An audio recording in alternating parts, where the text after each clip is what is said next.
My name is Liz Fight, and I'm the Director of Business Development for Family Caregiver Services at Solace Pediatric Healthcare, a care options for kids company. We're getting ready to host our next virtual support group for caregivers. It's hard to believe that we've been hosting these meetings for 6 months now. The attendance, participation, and connection in these meetings continues to grow and never ceases to amaze me. We have a very special guest speaker this month.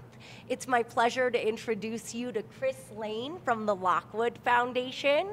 Chris is an adaptive athlete, a huge advocate in the disability space, and will be joining us next Friday, July 26th at 11 a.m. Chris, we are so appreciative of your time today. Yes, thank you for joining us. Absolutely. My pleasure to be here. I appreciate the invite. Absolutely. So, can I ask you to share a little bit about your accident and your experience with becoming a wheelchair user? Absolutely. So, October 28th of 2016, I was celebrating my son's 17th birthday.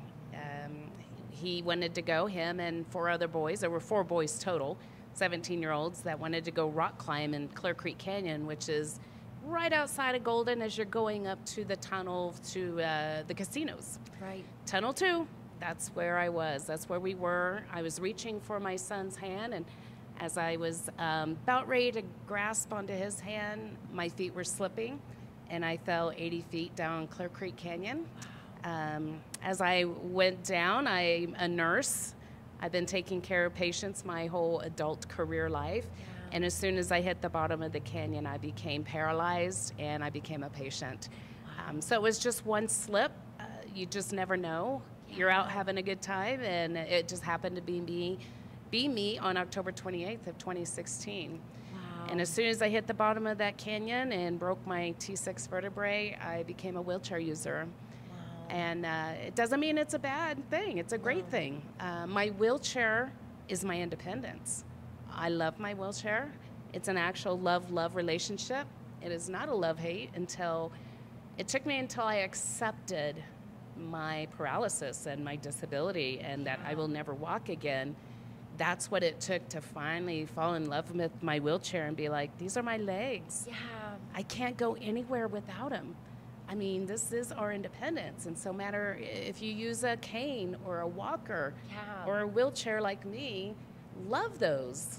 Absolutely. Just love them, because what would you be like without them? Completely. Oh, Chris, thank you so much for sharing that with us. I appreciate your openness and your vulnerability, and I've always had the utmost respect for you. I think you just have such a positive, resilient spirit. And thank you. You know, it took a little work. About a year and probably 14, 15 months into my rehab recovery. It was hard. I'm going to admit, it was the hardest year and a half of my life to heal. I can imagine. I had a lot of broken bones. I was broken and bruised from my head to my toes. So that takes time. It does. You know, if you've fallen and broken a bone or a leg or anything, it takes time to heal. And that's a temporary disability. Right. But for me, I had multiple bone fractures and all kinds of things going on. So once the healing process got through and I was able to get up and get out of bed on my own, then the healing began in such different ways. Absolutely. Independence, just having the freedom to be able to do the basic needs every day, get up and take a shower and get dressed and get on with my day. But that took some time. And after that, though, I tell you, I can't get stopped now. I'm on the go. I love life. I should not be here today, and I am because of my accident. You know, it just brought me to realize the small things in life, the important people in life that mean the most. And I guess when you have a near-death experience, you really understand the importance of your lives. How did you come across the Lockwood Foundation? And what is the mission of the Lockwood Foundation as well? First, I'll start with the mission. Okay. It is outdoor adventure. for everybody. It's inclusive, it's equity, it's everything that encapsulates a person who can't get up and walk on the trails of the beautiful mountains here in Colorado. You know, we're missing out on a lot. You know, I fell hiking, and I never thought I would hike again in my life. And so I now have that opportunity to get back up on the trails with the help of volunteers. Totally. So the Lockwood Foundation, founded by Jeffrey Lockwood, going on year 6, I believe, pretty darn close to 6, almost 7 years. A year after my accident, I'm watching Channel 9 News. Yeah. And I see a woman in a wheelchair with cerebral palsy, Zara, my friend Zara. She's at the top of Mount Elbert, and I thought immediately, oh, that's what I want to do. Oh, that's what I need to do. Yeah. I hiked 14,000-foot mountains before my accident, and outdoors, loved it.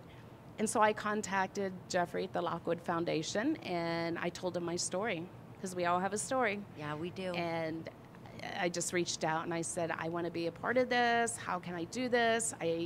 I fell hiking and never thought I'd be able to be at the top of the highest peak in Colorado.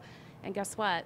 I did on September 10th of 2023. Oh my I got goodness. to summit the top of Mount Elbert, the highest peaks. I couldn't do it without the volunteers. Right. I mean, the volunteers is what makes this possible, to be able to take a person who can't walk the trails, roll them up. I have to ask about this summiting Mount Elbert. Yes. What was that like? Oh, it's How did so that great. feel?